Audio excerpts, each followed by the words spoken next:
Kim Pao, bakit parang laging bitin? Kim at Paulo, kailan aamin?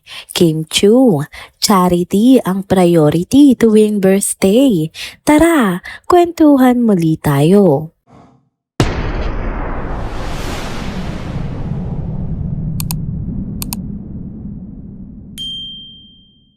Hello mga ka-trenders! Welcome back muli sa ating channel. Kung bago pa lamang kayo dito, huwag nang kalimutang mag-like, mag-subscribe at ihita rin ang bell notification para lagi kayong updated sa mga balitang trending at napapanahon. Naku, eto na naman tayo mga ka-trender sa mga latest na ganap ng mundo ng show business. At this time, hindi lang basta ganap, kundi pasabog pa. Pero teka, bago kayo mapalingon sa ibang love team, balik tayo kina King Chu at Paulo Avellino. Ang King Pao na laging pinag-uusapan pero laging may kulang na kasagutan. Habang kaliwat kanan nga ang pasabog ni Jericho Rosales at Janine Gutierrez mula sa burol ng yumaong si Pilita Corrales kung saan proud na proud si Jericho na ipakilala ang sarili bilang boyfriend ni Janine hanggang sa mga sweet nilang pictorial para sa isang sikat na society magazine, ang Kim Pao fans naman todo abang pa rin sa susunod na hakbang ng paborito nilang tambalan. Aminin natin, kahit pa nagkaroon na ng pelikula sina Kim at Paulo, bitin pa rin talaga. Sabi nga ng ilan, parang sine na tinapos sa to be continued. Kaya hindi nakatakatakang may mga intrigera at pakialamera dyan na nagpapakumpara. Bakit sina Echo at Janine todo nasa PDA, tapos sina Kim at Paulo pahaging lang lagi? Pero teka lang, wag natin kalimutan, iba rin naman ang charm ng Kim Pao. Oo, hindi pa man sila umaamin ng direkta, pero halata naman sa mga galawan nila mula sa mga behind the scenes videos, sa bayang gym sessions, hanggang sa mga papansin nilang coincidental na post sa Instagram na merong something talaga. Ang tanong, kailan nga kaya sila aamin? Kaya ang fans, todo decode pa rin ang bawat kilos, bawat tingin, bawat galaw ni Kim at Paulo. Kasi sa totoo lang, iba nga ang kilig kapag pinipili dalawang tao na panatilihin sa kanila lang muna ang isang bagay na sobrang espesyal. Kaya kahit sinasabi ng iba na daig ng Ekonin ang Kim Pao, hindi pa tapos ang laban. Baka nga hinuhuli lang tayo ng Kim Pao sa dulo ng pelikula, 'di ba? Ang importante, masaya sila. At kahit wala pa ngang confirmation, ramdam na ng fans ang spark sa pagitan ng dalawa. Yung tipong hindi mo kailangan ng label para kiligin kasi kitang-kita na sa bawat interaction nila ang connection.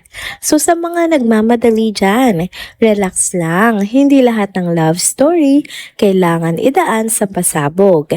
Minsan, mas nakakakilig yung tahimik pero solid. Abangan natin kung kailan magpapasabog ang King Pao dahil tiyak kapag dumating yun, isa itong malaking boom.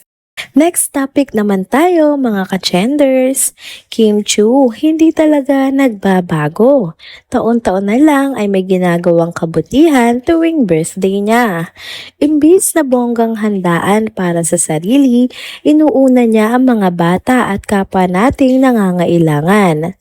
Ngayong taon, kinanap ang kanyang charity outreach nitong April 29, yung mismo ngang birthday ni Kim Chu. Nag-post nga siya sa Instagram at ang simpleng caption niya ay quote and unquote, 429 well spent. Pero sa totoo lang, hindi lang ito basta simpleng araw. Isa itong makabuluhang selebrasyon ng buhay niya at ng pagmamahal niya sa kanyang mga kapwa. Buong puso ang pasasalamat nga ni Kim sa Buena Pamilya na pinangunahan ni Ate at Heids Fernandez at Ko sa Ako. Sila raw ang naging matibay na katuwang sa pagpaplano at pagtulong kasama na rin na si At Kam Chu na naging bahagi ng paghahanda. pero hindi doon nagtapos ang tulong. Pasok din sa listahan ng mga sumuporta ang ilang kilalang brand na ine-endorso ni Kim Chu katulad na lamang ng Chowking PH, Sisters Feminine Pads at Julie's Bake Shop. Sila nga ang mga tumulong para mapuno ng pagkain, supplies at ligaya ang araw na yon. At ang venue, hindi rin basta-basta. Mainit nga silang tinanggap ng National Children's Hospital at ng Village of Hope. Doon nila dinala ang saya at pag-asa para sa mga kabataan. Sabi nga ni Kim, quote and unquote, "There's truly nothing like witnessing the pure, genuine smiles of these beautiful souls." Kita mo naman, hindi lang ito para sa social media o paandar. Ramdam mong mula sa puso ang ginagawa niya. At hindi lang sa mga post galing kay Kim nakita ang kabutihang ito. Maging ang Vision Help International Care Foundation ay may mensahe rin para sa kanya. Sa isang video greeting, sinabi nila, quote and unquote, "Your love and consistency bring so much joy to our children. We're always grateful for your heart. Happy birthday." Grabe, ang bigat sa puso, pero in a good way ha. Yung tipong kahit tayo nanonood lang ay ramdam natin ang kabutihang dala ni Kim. At syempre, hindi rin nagpahuli ang mga fans. Isa sa mga comment na tumatak ay mula kay AGL_Kimers na nagsabi ng quote and unquote, "Aw, napakabait mo, Kimi. Mas dito ko get si Paolo. Aba, mukhang may pa-shoutout pa kay Paolo Abilino ha. Pero sa totoo lang, kahit saan man dalhin si Kim Chu, showbiz man, hosting, acting o ganitong mga charity works, isa lang ang malinaw. May puso nga siya at yun ang dahilan kung bakit patuloy siyang minamahal ng marami. Kaya mga ka-Chenders at ka-Kimpaw, isa na namang inspiring story ang hatid sa atin ni Kim Chu. Hindi nga lang siya simpleng artista, isa rin siyang ehemplo ng kabutihan na dapat tularan. Kayo, ano masasabi nyo sa yearly charity outreach ni Kim? Comment lang sa baba at pag-usapan natin yan sa comment section. And there you go mga ka-Chenders.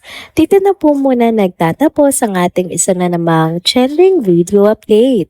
Salamat sa inyong pagsubaybay at pagsama sa akin hanggang sa dulo ng video na ito.